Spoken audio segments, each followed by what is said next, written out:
Terima kasih untuk kasih setiamu yang tidak berkesudahan, cinta Tuhan yang abadi, pemeliharaan Tuhan yang sempurna, berkat yang cukup buat setiap kami.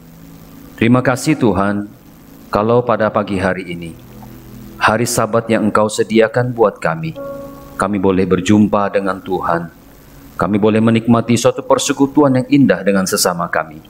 Bahkan Engkau memanggil kami keluar untuk menjadi saksi-saksi Tuhan yang hidup.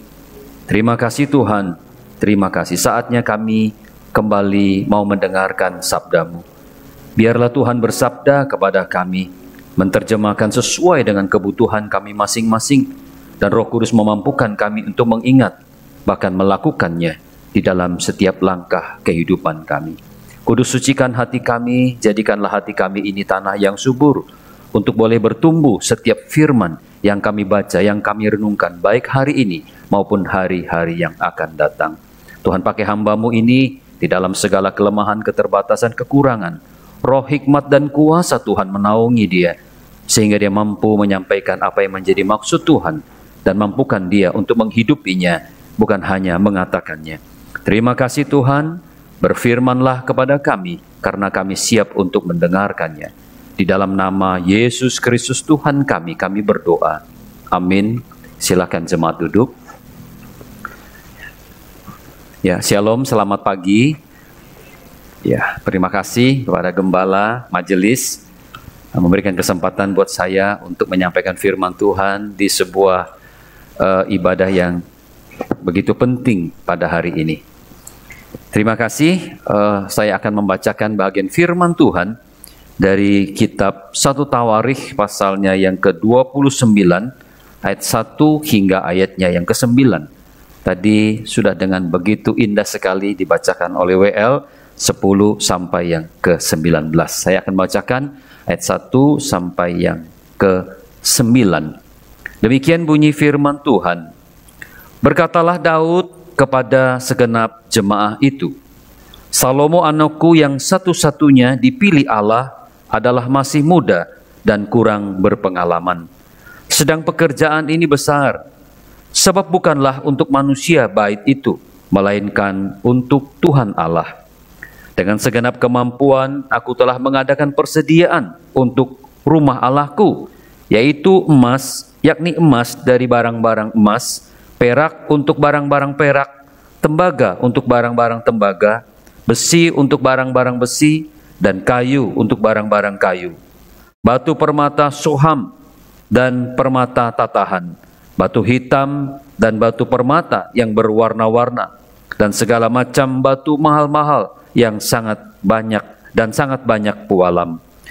Lagi pula oleh karena cintaku kepada rumah Allahku, maka sebagai tambahan pada segala yang telah kusediakan bagi rumah kudus, aku dengan ini memberikan kepada rumah Allahku dari emas dan perak kepunyaanku sendiri 3.000 talenta emas dari emas Ofir dan 7.000 talenta perak murni untuk menyalut dinding ruangan, yakni emas untuk barang-barang emas, perak untuk barang-barang perak, dan untuk segala yang dikerjakan oleh tukang-tukang.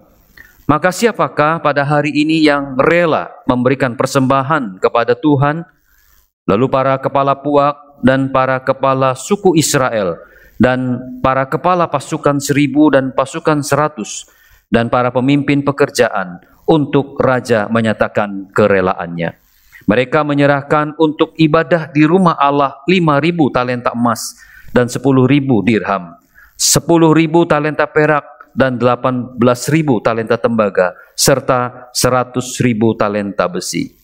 Siapa yang mempunyai batu permata menyerahkannya kepada Yehiel orang Gerson itu untuk perbendaharaan rumah Tuhan. Bangsa itu bersukacita karena kerelaan mereka masing-masing, sebab dengan tulus hati mereka memberikan persembahan sukarela kepada Tuhan. Juga Raja Daud sangat bersukacita. Sampai di sana pembacaan firman Tuhan. Berbahagialah saudara yang memperhatikan, merenungkan dan melakukan firman Tuhan ini. Saudara-saudara yang kasih dalam Tuhan, ada seorang pekerja pabrik punya satu kebiasaan yang sangat istimewa sekali, yang mungkin juga menjadi teladan atau menjadi percontoh buat kita.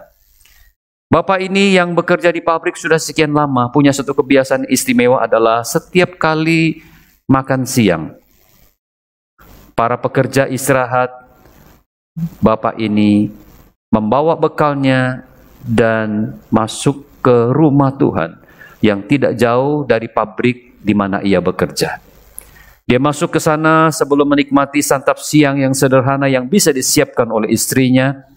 Dia masuk ke sana dan kemudian dia berdoa kepada Tuhan. Dia menyapa Tuhan dengan penuh kerinduan. Bagi dia, rumah Tuhan adalah sesuatu yang sangat istimewa bagi dia. Bagi dia, rumah Tuhan adalah tempat dia berjumpa dengan Tuhan. Bagi dia, rumah Tuhan itu adalah tempat di mana ia bisa bercakap-cakap dengan Tuhan. Di dalam percakapan sederhana kepada Tuhan, dia mengatakan, Tuhan terima kasih karena sejak pagi sampai siang ini aku dapat bekerja dengan aman. Terima kasih ada pekerjaan untuk saya. Terima kasih untuk segala pemeliharaan Tuhan buat keluarga saya. Burung engkau pelihara, bunga engkau jaga. Saudara, setelah itu dia keluar dan di halaman gereja itu ia menikmati makan siangnya. Ia tidak pernah lepas untuk berada di rumah Tuhan setiap jam istirahat di tempat kerjanya. Saudara-saudara yang kasih dalam Tuhan, apakah kita juga mencintai rumah Tuhan? Kalau kita mencintai rumah Tuhan, bagaimanakah wujud cinta kita kepada rumah Tuhan? Saudara, keutamaan untuk berada di rumah Tuhan menjadi sebuah prioritas adalah wujud cinta kita kepada Tuhan. Ketika kita berada di rumah Tuhan, itu wujud bagaimana kita mengasihi dan mencintai Tuhan. Pemazmur berkata, sebab lebih baik 1 hari di pelataranmu daripada 1000 hari di tempat lain. Lebih baik berdiri di ambang pintu rumah Allahku daripada berdiam di kemah-kemah orang fasik. Saudara yang kasih dalam Tuhan, rumah Tuhan tempat kita bisa berjumpa dengan Tuhan. Tuhan berkehendak umatnya, saudara dan saya, untuk dapat berjumpa dengan Dia.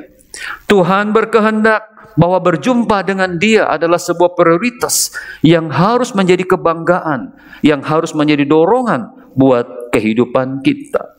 Berjumpa dengan Tuhan di dalam ibadah seperti ini adalah menjadi konsentrasi Tuhan buat umatnya. Saudara, kadang-kadang kita tidak membayangkan, kadang-kadang kita tidak berpikir bahwa sesungguhnya ketika kita bisa beribadah kepada Tuhan, kita bisa berada di rumah Tuhan, menyembah Tuhan, sebenarnya itu adalah konsentrasi dan kehendak Tuhan. Rumah Tuhan tempat berjumpa dan beribadah kepada Tuhan. Orang-orang Israel diingatkan oleh Tuhan bahwa biarkanlah umatku ini keluar dari rumah perbudakan. Biarkanlah mereka berada di padang belantara untuk bisa beribadah kepadaku. Katakan kepada Firaun bahwa aku ingin umatku keluar dari tempat ini karena aku ingin mereka beribadah kepadaku. Saudara yang kasih dalam Tuhan, konsentrasi Tuhan kepada kehendaknya agar umat Tuhan bisa datang beribadah menyembah kepada Dia adalah sebuah keinginan yang kuat daripada Tuhan. Tuhan mempunyai satu rencana kepada umatnya untuk membebaskan mereka dari perbudakan dengan satu panggilan yang sempurna agar mereka bisa beribadah kepada Tuhan. Bapak Ibu saudara yang kasih dalam Tuhan, gereja saat ini atau rumah Tuhan pada masa lalu atau bait Tuhan pada masa orang-orang Israel adalah tempat kediaman Tuhan. Gereja, bait Allah, rumah Tuhan adalah tempat kediaman Tuhan. Mazmur 26 ayat 8 berkata, Tuhan, aku cinta pada rumah kediaman-Mu dan pada tempat kemuliaan-Mu bersemayam. Betapa disenangi tempat kediaman-Mu ya Tuhan semesta alam. Suatu pengakuan yang tulus bahwa rumah Tuhan, bait Allah adalah tempat kediaman Tuhan. Sadarkah kita ketika kita bisa duduk di rumah Tuhan atau gereja ini? Kita duduk di rumah Tuhan, bukan di rumah teman, bukan di rumah sanak kaum family, bukan juga di istana presiden, tapi kita duduk di rumah Tuhan. Itulah pemazmur mengatakan, aku punya kerinduan yang dalam untuk berada di rumah Tuhan. Tidak apa-apa di pelataran, tapi pelataran toh juga rumah Tuhan. Bapak Ibu saudara yang kasih dalam Tuhan, hari ini ada sebuah keistimewaan ketika Allah mengatakan bahwa aku tidak tinggal di dalam rumah buatan tangan manusia. Siapa yang mengatakan bahwa aku tinggal di dalam rumah buatan manusia? Tetapi Tuhan memilih engkau dan saya, tubuh kita, sebagai tempat kediaman Tuhan. 1 Korintus pasal 3 ayat 16-17 berkata, tidak tahukah kamu bahwa kamu adalah bait Allah dan bahwa Roh Allah diam di dalam kamu? Jika ada orang yang membinasakan bait Allah, maka Allah akan membinasakan dia.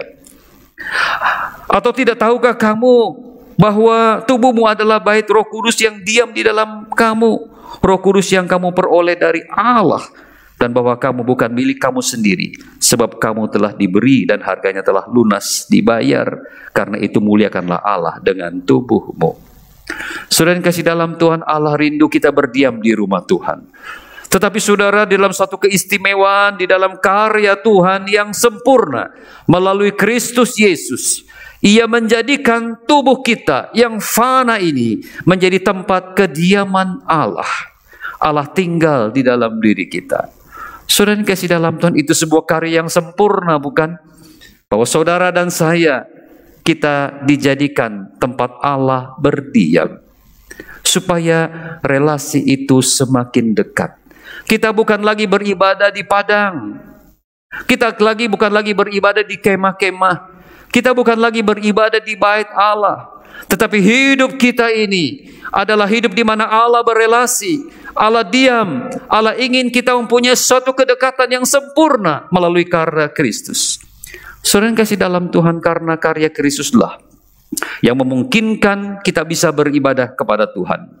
Sekalipun Roh Allah sudah tinggal di dalam diri kita, Allah mau kita berkumpul bersama-sama untuk beribadah kepadanya sebagai tubuh Kristus. Bapak Ibu saudara yang kasih dalam Tuhan, karya Kristus memungkinkan kita bisa berhimpun di rumah Tuhan sebagai tubuh Kristus, dan Allah rindu kita beribadah bersama-sama kepadanya. Tuhan rindu orang-orang percaya bisa berjumpa kepadanya di suatu tempat secara tetap, agar umat dapat menyembah dan beribadah kepadanya dengan leluasa. Itulah sebabnya saudara, sekalipun Allah sudah tinggal di dalam diri kita, Allah ingin kita punya satu kerinduan yang sama, berkumpul di rumah Allah, agar kita dapat menyembah, beribadah kepadanya dengan leluasa. Kalau kita membayangkan orang-orang pada masa yang lalu, beribadah di padang bukanlah sesuatu yang menyenangkan. Tetapi panggilan Tuhan begitu kuat agar umat Allah beribadah. Mereka punya kemah-kemah pertemuan, tetapi itu juga bukan menjadi tempat yang nyaman buat mereka, karena mereka setiap waktu harus berpindah-pindah. Ketika tiang awan atau tiang api itu bergerak, mereka harus merapikan kemah-kemah pertemuan itu dan membawa ke tempat di mana tiang awan dan tiang api itu berhenti. Lalu kemudian mereka mendirikan kemah dan mereka bisa berjumpa dengan Tuhan. Tetapi pada waktu yang singkat mungkin dia juga akan berpindah dan bergerak, dan mereka berpindah dan bergerak. Tetapi Allah menetapkan untuk membangun suatu bait Allah yang lebih permanen. Tetapi tidak semudah itu untuk orang bisa datang ke sana. Punya jarak, punya waktu-waktu tertentu, dan tidak semua orang bisa masuk ke dalam bait Allah itu. Tapi kini di dalam Kristus, Tuhan sudah tinggal di dalam diri kita. Dan Allah rindu ada rumah ibadah, ada gereja, di mana semua umat bisa menyembah dengan tetap, dengan leluasa, dan punya kerinduan yang sama untuk beribadah. Saudara yang kasih dalam Tuhan, ada jemaat yang membangun rumah barunya. Dan dia memperlihatkan kepada saya bahwa dari sekian banyak ruangan-ruangannya, dia memperlihatkan satu ruangan yang tidak terlalu besar dan mengatakan, ruangan ini khusus untuk saya bisa menyembah kepada Tuhan. Sementara ada orang-orang yang sibuk membenahi ruang tamunya dengan berbagai-bagai perlengkapan yang baik, yang nyaman. Tetapi kapankah orang duduk di ruang tamu? Mungkin pada masa kini orang sudah tidak lagi senang duduk di ruang tamu. Mereka lebih senang adalah di dapur, lalu kemudian makan, setelah itu masuk ke dalam kamar. Kamar ada AC, bahkan sekarang orang memperlengkapi kamarnya dengan segala peralatan laksana hotel, ada TV, ada karaoke, mungkin juga di sana ada kulkas, sehingga bisa lebih nyaman. Tapi banyak orang membenahi ruang tamunya dengan berbagai-bagai alat, sehingga kalau ada tamu-tamu yang masuk, mereka akan terkagum-kagum, terheran-heran. Tapi berapa banyak orang-orang yang kemudian menyiapkan satu ruangan di rumahnya, lalu kemudian di sana dia pakai untuk berjumpa dengan Tuhan. Saya kagum dengan seorang jemaat yang seperti ini. Dia mengatakan, aku punya ruangan khusus untuk aku bisa berjumpa dengan Tuhan. Perjumpaan dengan Tuhan menjadi sebuah prioritas. Penyembahan kepada Tuhan menjadi sebuah keharusan. Dan panggilan Tuhan begitu kuat untuk semua orang agar punya waktu, punya tempat untuk beribadah kepada Tuhan. Kalau saudara tidak punya kesempatan untuk membangun satu rumah atau satu ruangan di rumah saudara, tersedia rumah Allah yang menjadi kehendak Tuhan untuk kita bisa beribadah bersama-sama dengan nyaman dan leluasa. Saudara yang kasih dalam Tuhan, membangun rumah Tuhan atau membangun tempat ibadah adalah kehendak Tuhan. Sekalipun dia pernah mengatakan, siapa bilang aku tinggal di dalam buatan tangan manusia? Tetapi di dalam seluruh perjalanan umat Allah kita menemukan bahwa Allah berkehendak agar ada rumah, ada tempat kediaman Tuhan yang dibangun oleh tangan-tangan yang tidak dikehendaki oleh Tuhan, agar dia berada di sana, agar bisa berjumpa dengan Tuhan. Saudara, kalau kita perhatikan di dalam kitab Keluaran pasal 5 ayat 8 dan 9 dan berkata demikian.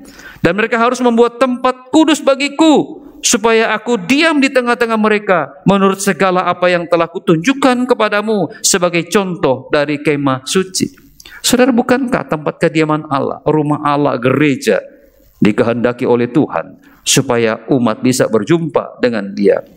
Saudara, dalam kitab 1 Tawari pasal 22 ayat 11 berkata demikian, maka sekarang anakku, Tuhan kiranya menyertai dan memberkati engkau sementara engkau melakukan kehendaknya untuk mendirikan tempat kediaman Tuhan Allahmu seperti yang difirmankannya.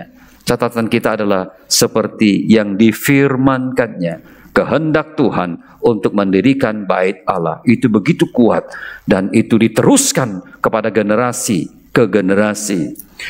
Tuhan telah berfirman kepadaku, Salomo anakku, dialah yang akan membangun bait Allah, karena aku telah memilih dia menjadi anakku dan aku akan menjadi bapaknya. Kehendak Tuhan untuk mendirikan bait Allah. Bapak Ibu Saudara yang kasih dalam Tuhan, ketika kita membangun rumah Tuhan, saudara ingatlah itu menjadi sebuah kesempatan yang luar biasa. Tidak selalu tersedia kesempatan, karena tidak semua yang mau membangun diizinkan membangun. Saudara, hari ini kita diingatkan kembali, Allah berencana untuk membangun bait Allah. Allah menghendaki untuk membangun bait Allah. Adalah sebuah pekerjaan yang dikehendaki oleh Allah, dan itu pekerjaan yang luar biasa. Tetapi ingatlah, tidak selalu tersedia kesempatan, dan tidak semua orang yang ingin membangun diizinkan untuk membangun. Saudara, 1 Tawarikh 17 ayat 4 berkata demikian, pergilah, katakan kepada hambaku Daud, beginilah firman Tuhan, bukan engkau yang akan mendirikan rumah bagiku untuk didiami. Saudara, Daud punya keinginan, punya rencana. Dia berkata, aku sudah tinggal di rumah yang terbuat dari kayu aras, tetapi tabut Allah hanya tinggal di kemah-kemah. Baiklah, aku merencanakan untuk membangun satu tempat buat tabut perjanjian itu. Tetapi Tuhan datang kepada Nathan dan berkata kepada Nabi Nathan, sampaikan kepada hambaku Daud, bukan engkau yang akan mendirikan rumah untuk aku diami. Bapak Ibu Saudara yang kasih dalam Tuhan, kalau hari ini GKK Panakukang punya satu rencana untuk membangun satu kediaman buat Tuhan, saya ingin mengingatkan kembali bahwa itu adalah luar biasa. Suatu pekerjaan yang luar biasa. Tetapi ingatlah, tidak selalu ada kesempatan. Tidak semua orang yang ingin membangun diizinkan membangun. Kalau pada generasi kita hari ini, Tuhan mengizinkan kita membangun, adalah sebuah pekerjaan yang luar biasa. Sebuah kesempatan yang luar biasa. Saudara, mari kita bersama-sama renungkannya. Seberapa banyak kita diberikan kesempatan oleh Tuhan. Seberapa besar yang bisa kita berikan kepada Tuhan. Saudara, itu adalah kesempatan yang daripada Tuhan. Sebab saya tidak tahu, saudara, di dalam perencanaan, jika gedung itu telah jadi, berapa tahun dia bertahan. Saya ingat di Jalan Banda, itu perlu kurang lebih sekitar 60-65 tahun. Gedung itu ada sejak didirikan tahun 1950. Dan baru tahun 2016 gedung itu diratakan dengan tanah. Saudara yang dikasih dalam Tuhan, apakah ada orang-orang yang bisa terlibat di dalam pembangunan pada tahun 2016? Ternyata banyak yang sudah pass away. Mereka sudah meninggalkan dunia ini. Mungkin mereka punya rencana, tetapi pada waktu itu mereka tidak diberikan kesempatan. Saudara yang kasih dalam Tuhan, hari ini ketika Tuhan mengarahkan kita berkehendak untuk membangun tempat ini sebuah rumah Tuhan. Saudara, ini generasi kita. Kita tidak boleh tinggal diam. Kita tidak boleh mengatakan saya tidak berbahagian. Inilah kesempatan buat kita. Saudara, kalau kita berhitung 60 tahun kemudian, kalau hari ini kita tidak mengalami kebahagiaan, 60 tahun kemudian, pertanyaan saya, ketika mungkin diratakan dengan tanah dibangun kembali, apakah kita punya kesempatan? Mungkin saya sudah tidak punya kesempatan lagi, karena saya akan berumur 120 tahun. Tidak punya kesempatan. Saudara, mari kita bersama-sama melihat hal ini. Bapak Ibu Saudara yang kasih dalam Tuhan, ketika kita ingin membangun rumah Tuhan, pastikan visi Tuhan itu menjadi visi bersama kita. Ketika kita ingin membangun rumah Tuhan, pastikan inilah menjadi visi Tuhan yang harus menjadi visi kita bersama. Di dalam 1 Tawari pasal 17 ayat 1 berkata demikian, setelah Daud menetap di rumahnya dan berkata kepada Nabi Nathan, lihatlah aku ini diam dalam rumah dari kayu aras, padahal tabut perjanjian Tuhan itu ada di tenda-tenda. Saudara yang kasih dalam Tuhan, ketika Daud, dia sudah nyaman. Kalau kita baca di dalam pasal 16, peperangan telah selesai, dimenangkan oleh Daud. Dan banyak sumbangan-sumbangan diberikan oleh Raja Hiram. Lalu kemudian ia mendirikan satu istana yang mewah, terbuat dari kayu aras. Dia nyaman di sana, lalu kemudian dia merenung-merenung. Tidak pantas saya tinggal di rumah yang mewah. Sementara tabut Allah yang melambangkan kehadiran Allah itu ada di kemah-kemah. Lalu kemudian dia mengatakan, baiklah kalau begitu aku membangun satu rumah Allah. Saudara, ada satu visi yang tertanam di dalam diri Daud. Saudara, di dalam 1 Tawari 17 ayat 6 berkata demikian, selama aku mengembara bersama-sama seluruh orang Israel, pernahkah aku mengucapkan firman kepada salah seorang hakim orang Israel yang kuperintahkan mengembalakan umatku demikian, mengapakah kamu tidak mendirikan bagiku rumah dari kayu aras? Saudara yang kasih dalam Tuhan, kita melihat bahwa betapa pentingnya bukan bahwa segala rencana kita harus diselaraskan dengan apa yang menjadi rencana Tuhan. Segala rencana kita disesuaikan dengan maksud Tuhan. Segala rencana Tuhan disesuaikan dengan visi Tuhan terhadap kehendak kita. Saya percaya bertahun-tahun saudara dan saya, kita semua, teristimewa para pemimpin-pemimpin gereja di tempat ini, bersama-sama mendapatkan satu visi untuk mendirikan bait Allah. Saya masih ingat bagaimana persembahan-persembahan untuk membeli lahan selalu diingatkan, ada kesempatan persembahan membeli lahan.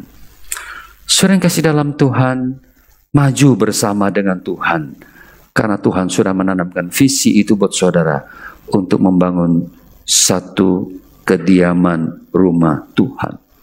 Saudara, saatnya saudara kita akan membangun rumah Tuhan. Bagaimanakah sikap kita sebagai jemaat Tuhan di dalam meneruskan visi Tuhan, yaitu membangun rumah Tuhan di tempat ini?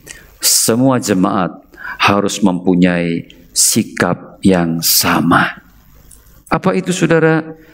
Yaitu pertama adalah cinta rumah Tuhan. Saudara yang kasih dalam Tuhan, kalau kita tidak cinta rumah Tuhan, kita tidak mungkin mempunyai sikap yang sama di dalam membangun rumah Tuhan. Bukankah seringkali kita menemukan ada perdebatan-perdebatan yang sebenarnya tidak perlu terhadap sebuah pembangunan rumah Tuhan?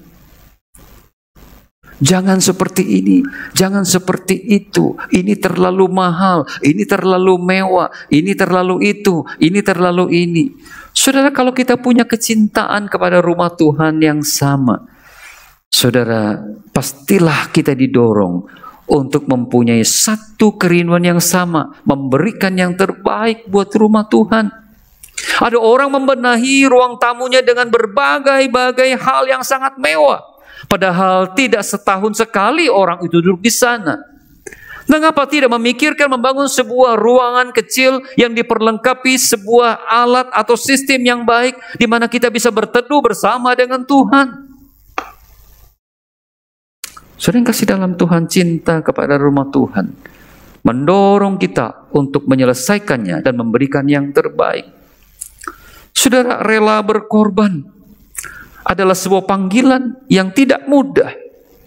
Saudara, mungkin kita bisa menyumbangkan pikiran kita, tenaga kita, bahkan juga mungkin dana kita.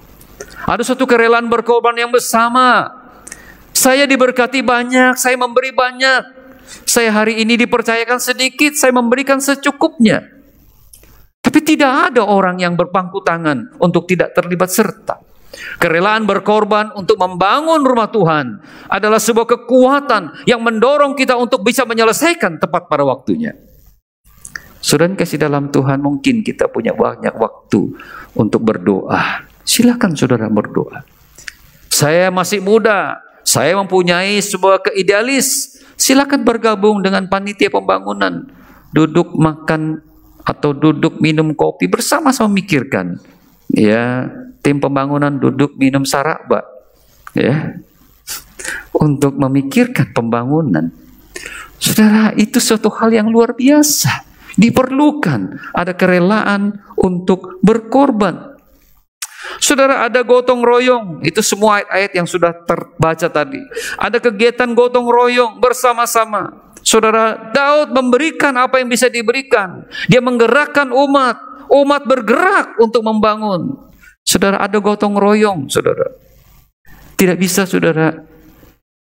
Dan juga saya tidak berharap bahwa gereja rumah Tuhan didirikan oleh satu orang. Pikirkan, jangan satu gereja, satu rumah Tuhan didirikan oleh satu orang. Umat harus bergotong royong. Kecil besar, sedikit banyak, harus bergotong royong, menunjukkan kecintaan kita kepada rumah Tuhan, menjadi rumah bersama. Saudara yang kasih dalam Tuhan, memberi dengan sukacita. Daud mengatakan ketika umat itu memberi dengan sukacita, hati Daud semakin bersukacita. Ya saudara, memberi dengan sukacita, bukan dengan paksa. Kalau saudara baca di dalam kitab Korintus, Rasul Paulus mengingatkan supaya engkau memberi dengan sukacita. Bapak Ibu saudara yang kasih dalam Tuhan, kesadaran memberi adalah didasarkan kepada satu pemahaman bahwa kita adalah pendatang dan orang asing. Daud mengatakan, kami ingin membangun bait Tuhan. Kami sadar bahwa kami adalah pendatang dan orang asing. Saudara, apa maksudnya saudara? Sebagai pendatang dan orang asing. Saudara yang kasih dalam Tuhan tahu? Saudara tahu kalau kita pendatang dan orang asing? Artinya apa saudara?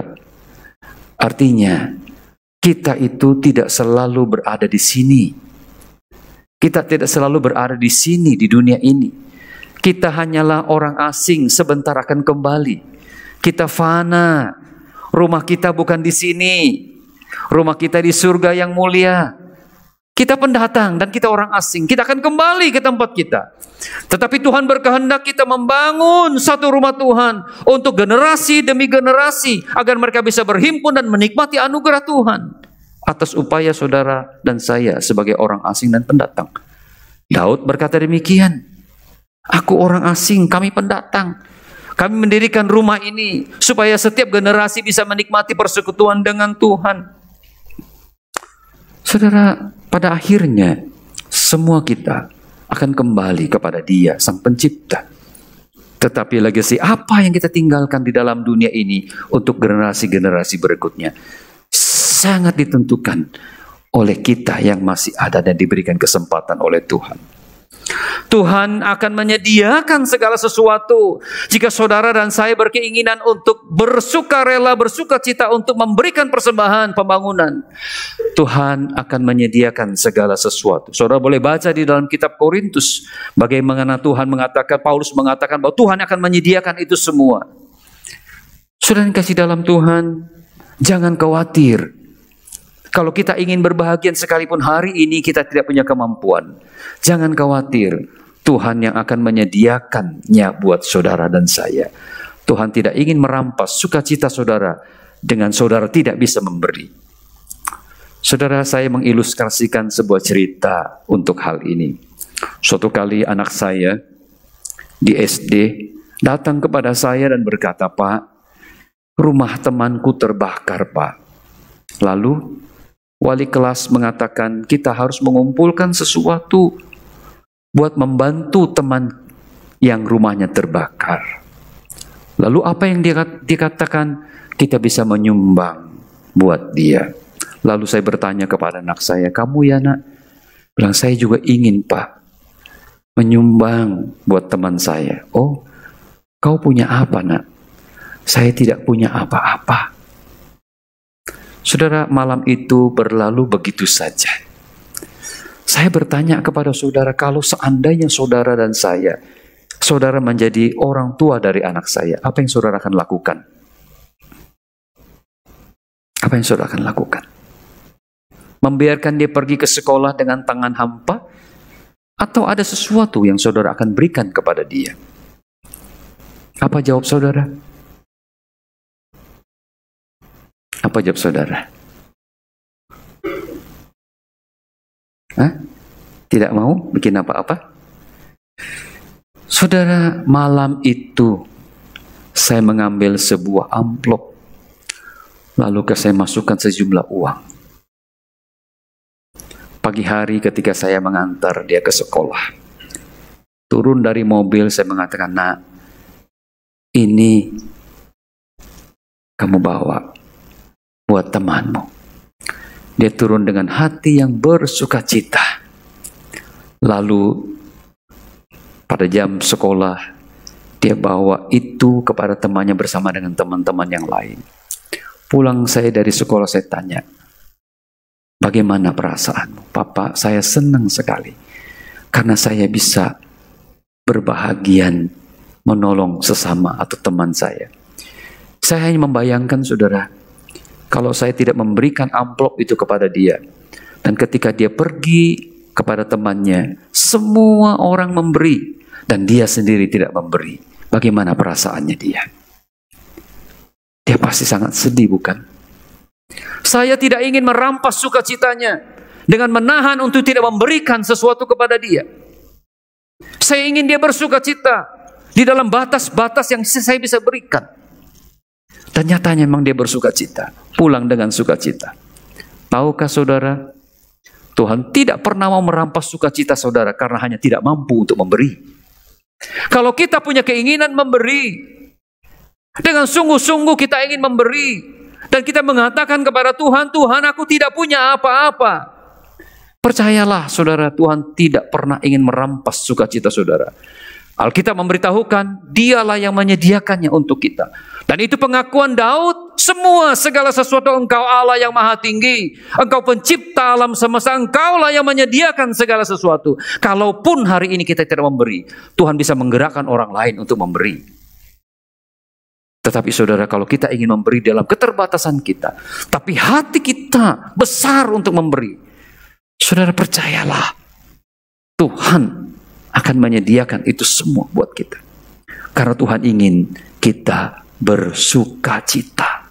Dan tidak sedikit pun Tuhan ingin merampas sukacita itu. Pernahkah saudara mendengar suatu cerita yang puluhan tahun yang lalu sebelum saya menjadi seorang hamba Tuhan? Saudara, seorang hamba Tuhan berkhotbah. Gereja memerlukan satu piano. Lalu menggerakkan kepada jemaat untuk memberikan sumbangan untuk memberikan piano. Kumpul untuk belikan piano. Saudara, semua orang memberi. Lalu ada seorang mengatakan, tunggu. Kalau nanti kurangnya baru saya tambah. Saudara, tunggu. Nanti kurang berapa baru saya tutupi. Saudara, dia berpikir dia punya kesempatan untuk menutupi kekurangan. Saudara, apa yang terjadi saudara? Minggu depannya, ketika piano itu sudah ada, dia tidak punya kesempatan untuk memberi. Karena sudah tertutupi, cukup. Lalu piano itu dimainkan. Ya, ketika itu dimainkan, tutusnya yang didengar apa? Engkau tidak punya bagian, engkau tidak punya bagian, untuk tidak bagian. Setiap kali piano itu berbunyi, selalu engkau tidak punya bagian, engkau tidak punya bagian. Bayangkan saudara, kalau setiap hari kita masuk ke rumah Tuhan, atau setiap minggu masuk ke rumah Tuhan ini, begitu melihat gedung itu indah, tapi selalu ada kalimat, engkau tidak punya bagian, engkau tidak punya bagian, menderita sampai mati. So tidak apa-apa saudara, kalau saudara punya sedikit, tidak apa-apa saudara. Ataupun kau sudah punya, tapi maka Tuhan aku ingin berbahagia, percayalah, Tuhan akan menyediakan itu buat saudara. Saudara yang kasih dalam Tuhan, kesadaran memberi akan menambahkan sukacita di dalam kehidupan kita. Ayat 9 mengatakan, ketika Daud melihat umat itu memberi dengan sukacita, Alkitab mengatakan, Raja Daud sangat bersukacita. Alkitab tahukan kepada kita lebih berbahagia memberi daripada menerima. Lebih bersukacita memberi daripada menerima. Tidak pernah akan kehilangan sukacita orang yang memberi. Dan selalu akan berkelimpahan sukacita. Memberi untuk pekerjaan Tuhan, memberi untuk rumah Tuhan, tidak pernah akan kehilangan sukacita. Sering kasih dalam Tuhan, Tuhan memperkaya pengalaman untuk berbuat kebajikan dan bermurah hati. Semakin kita memberi, semakin kayalah pengalaman kita untuk berbuat kebajikan. Dan semakin bertumbuhlah kemurahan hati di dalam diri kita. Saudara, orang yang menahan berkat itu, dia tidak akan bersukacita. Dan dia tidak punya pengalaman untuk berbuat kebajikan dan tidak punya pengalaman untuk berbuat kemurahan. Semakin orang sering berbuat kebajikan, kemurahan, semakin bersukacitalah dia dan semakin besar pengalamannya, dan Tuhan terus akan memberikan kesempatan demi kesempatan sehingga semakin berlimpahlah kemurahan di dalam hatinya. Saudara, pada akhirnya saudara, bila rumah Tuhan selesai, ya, bila rumah Tuhan selesai, ingatlah, semua itu oleh karena kasih Allah. Tidak ada satu orang pun yang boleh berdiri dan mengatakan, karena saya. Tidak ada seorang pun boleh berdiri dan mengatakan, kalau bukan saya. Tidak. Semua adalah karena kasih Allah. Kalau Allah tidak berkenan, seberapa besar pun perjuangan kita, tidak akan terlaksana. Tetapi kalau rumah ini telah selesai, ingatlah, semua adalah karena kasih Allah. Allah yang memberikan kesempatan, Allah yang memberikan kemampuan, Allah yang merencanakan, Allah yang menanamkan visi itu kepada saudara dan saya. Dan biarlah segala kemuliaan bagi nama Tuhan, seperti kata Daud, kemuliaan dikembalikan kepada Tuhan. Ada karena kasih Allah. Saudara, bila rumah Tuhan itu telah selesai dibangun, ingatlah, harus ada kasih bersama. Saudara, kita bisa menikmati tempat itu harus ada kasih bersama.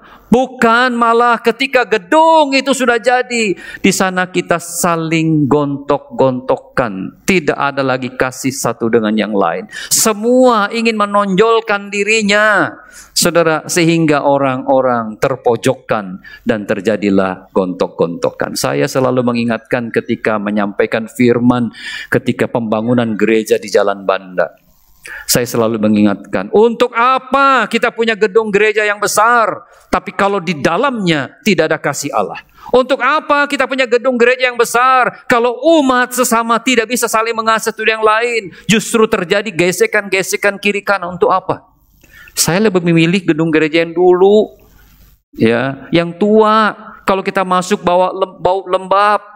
Ya, saya lebih milih gedung gereja yang dulu. Kalau ibadah tiba-tiba air menetes di dekat podium, tes dipasangin ember. Saya lebih pilih gedung yang dulu. Kalau AC dibuka semua, jebrak tiba-tiba mati lampu karena kurang listriknya. Dan kita semua berlomba-lomba mencari tahu di mana itu persoalan. Kerjasama, saudara, daripada gedung gereja yang sudah besar. Lalu kemudian semuanya lipat tangan, seolah-olah menjadi owner daripada gedung gereja. Yang lainnya semua adalah budak-budak. Untuk apa, saudara? Harus ada kasih bersama. Bersama-sama hidup di dalam kasih Allah. Dan kalau gedung gereja itu telah selesai, saudara, mari kita menunjukkan kasih kepada sesama kita. Terbuka pintu gereja buat orang-orang untuk bisa datang menikmati persekutuan dengan Tuhan. Jangan tutup pintu gereja hanya untuk kalangan tertentu. Terbuka, ya, sehingga kasih sesama itu bisa dinyatakan. Mari kita berdoa.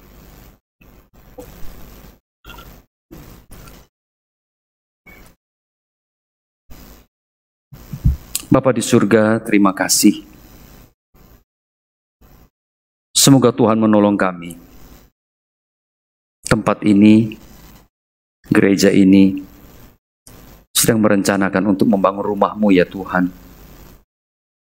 Karena jauh-jauh hari Engkau telah menanamkan visi itu kepada mereka. Mereka menggumulkannya, mereka mendoakannya, mereka membicarakannya. Bahkan mereka telah mengumpulkan dana pembelian lahan. Oh Tuhan, terima kasih.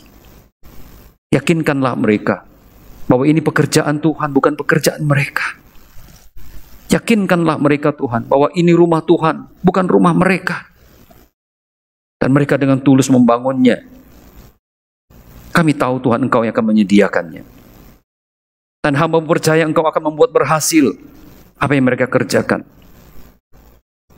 Tanamkanlah di dalam setiap kami Tuhan, sebagai umat, sebagai jemaat, untuk bersama-sama punya kerinduan yang sama, bergotong royong, saling menopang, saling membantu, bekerja sama untuk pembangunan rumah Tuhan ini. Tuhan, jika rumah ini telah selesai, kami ingin mengatakan semua karena kasih-Mu Tuhan. Tuhan, kalau rumah ini telah selesai, itu bukan perjuangan seorang, tapi perjuangan bersama, kasih bersama. Tuhan, jika rumah ini telah selesai, Biarlah kami boleh mengasihi sesama, saling mencintai, menghargai, hidup rukun satu dengan yang lain, sebagai rumah kami bersama. Bapa di surga, terima kasih. Materikan firman-Mu dalam hati kami. Demi nama Yesus Kristus kami berdoa. Amin. Tuhan memberkati saudara.